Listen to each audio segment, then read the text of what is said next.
আয়তক্ষেত্রে এটা হচ্ছে ক্লাস 8-এর অঙ্ক। দেখো আয়তক্ষেত্রের কাঠের দৈর্ঘ্য 9 square plus 2 whole to the metre, প্রস্থ 3 মাইনাস এক্স মিটার। তাহলে ক্ষেত্রফল কত? এক্ষেত্রে ক্ষেত্রফল বার করতে গেলে কী করতে হবে? আমরা কি জানি ক্ষেত্রফলের সূত্র কি? দৈর্ঘ্য ইন্টু প্রস্থ।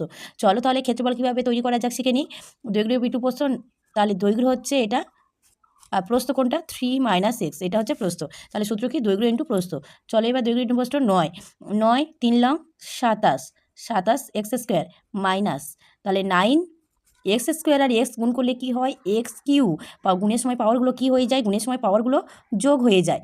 এবার দেখো প্লাস 2টাকে এর সঙ্গে গুণ করতে হবে। 2টাকে এর সঙ্গে গুণ করলে কত হবে? 2 3 6 2 3 6। এবার প্লাসে মানে প্লাসে মাইনাস মাইনাস কী হবে? 2x।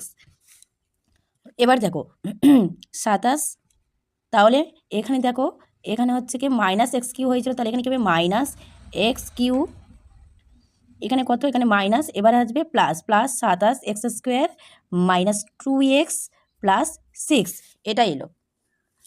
এবার আসছি দেখো, এবার আসছে কি এইখান থেকে এটা চলে এলো, তাহলে 27 এক্স স্কোয়ার এর কমন নেওয়ার দরকার নেই, এটা হলো ক্ষেত্রফলটা বেরিয়ে গেল। ধন্যবাদ সবাইকে।